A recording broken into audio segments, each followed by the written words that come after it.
What's going on, YouTube? We back checking in with another video. And today, what the video is going to be on is a review of the lift.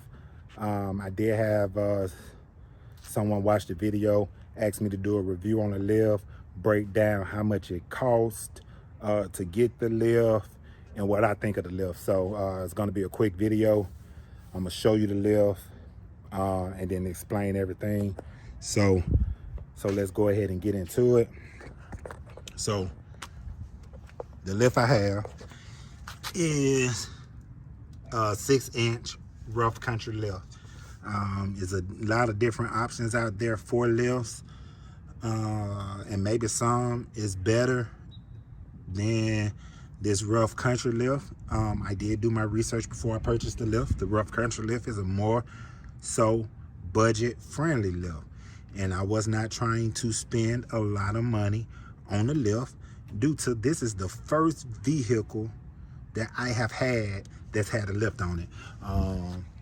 And the reason why I decided to put a lift on it is because I moved to Texas. In Texas, they like lifted. So I said, hey, I'm gonna try it. I tried it, I like it. Like I said, I am new to lifts, so I like it. I have had other Tahoes that I have not ever lifted. Just kept it stock and put some sixes on it. But this one, 6-inch lift, 26 by 12 on Venom 35 by 12.5. And I did this lift myself. Wire wheeled the frame,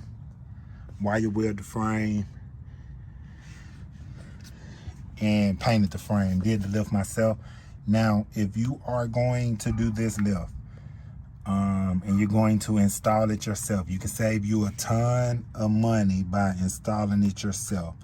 If I am not mistaken, I think I spent $1,500 on this lift, give or take. Maybe give. I spent $1,500 on the lift. And the reason why it was $1,500 is because I added the rear shocks. So the rear shocks was an extra $250, and I think the lift was $1,250. So $1,500 total plus tax, I'm thinking. But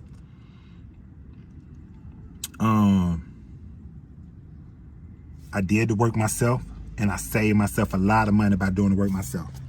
Now, with me doing the work myself, it took me about 4 days because I wire wheeled and then I painted the frame. So that was like a day or two within itself, and then a day or two to install everything on the lift.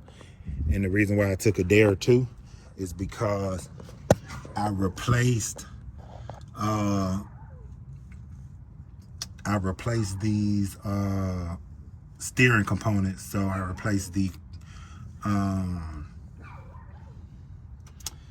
tie rods, I replaced ball joints, I replaced the pitman arm, I replaced the idler arm.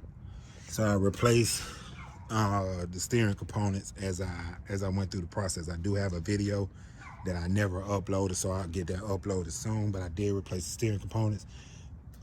For me personally, the lift is a pretty good lift. The only thing I hate is that my steering, if I hit a bump, my steering wheel jerk. And I guess that's because it's lifted in the air now.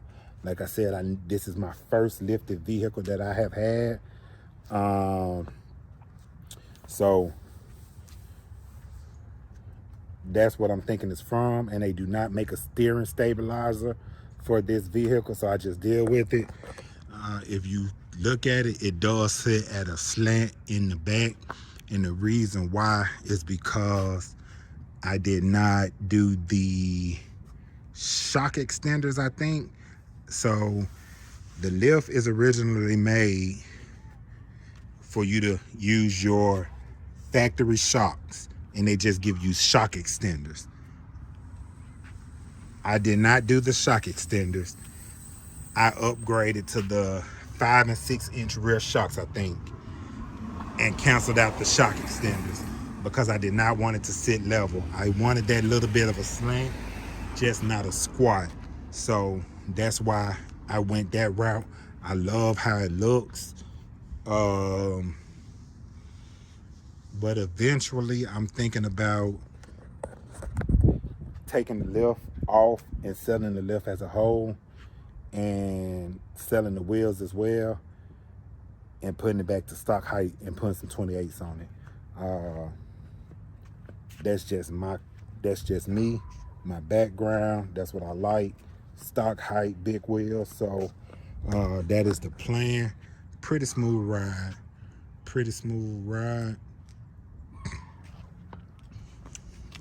What else I had to do with this being a two-wheel drive? So this is a two-wheel drive. The lift is made for four-wheel drive. So with this being a two-wheel drive, how I was able to put the lift on it without anything crazy is because of, and this is from the research that I did. I don't know, it might be people out there with two-wheel drive. Do not come at me, because like I said, this is my first lift. I did a lot of research before I put it on, but when I spoke to Rough Country themselves, they told me I had to have torsion bars on my vehicle in order for me to lift it. And this vehicle came with torsion bars. So they told me that the lift is for a four-wheel drive vehicle, but if I have torsion bars, I can use it. So my Tahoe is a two-wheel drive Z71. They did make two-wheel drive Z71. So the two-wheel drive Z71 is just the Z71 package, fully loaded on a two-wheel drive. So that's how I was able to do the lift. If you do not have a four-wheel drive or the torsion bars, you might be able to do the lift. Somebody probably already out there did the lift, but I'm not sure. This is the research that I did prior to doing my lift. You're gonna need, in order for you to install this lift yourself, if you want to save some money, you are going to need like 3 drill bits, which comes in the instructions, the size that you're gonna need, and a torque wrench, and then your standard tools. If you're a handy person, your standard tools that you have around the house. Other than that, you can follow the instructions to a T, and you can lift your vehicle yourself. I pretty much like the lift. Once again, this is my first time owning a lifted vehicle. Would I do it again? Maybe not, maybe not. Like I said, my plans is to take the lift off, sell the lift, sell the 26 is about 12, and go back factory height and put some 8s on it. That is my plan. Right now, I do like the stands. I do like how the pokage on it looks. So if I don't go that route, then I'm going up to 28s. I'm gonna go up to 28s on the Tahoe. I'm gonna take the 6s off, sell the 6s, and go up 28s. I just feel with me being so high in the air, a bigger wheel can go on here, but that's not gonna come until I my next plan is to do some engine work and some trans work, and then I'm gonna sell the wheels and get some bigger wheels. Like I said, I have drove this vehicle on this lift to Alabama several times. Pretty good, loved it. The longest road trip I done took in this vehicle with the lift on it is I drove from Houston to Dallas, which was 4 hours. From Dallas to Alabama, which was 9 hours. So that's 13 hours right there. And from Alabama back to Houston, which is another 10 hours. So 19-hour round trip ride on this lift. No issues, pretty smooth. The only issue that I had is when I hit a bump, like a speed bump or something, and then the steering wheel started acting real crazy. But other than that, like the lift.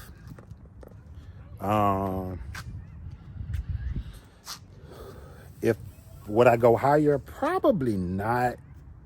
This one is pretty good for me. I would not go higher. I'll probably keep it at this height.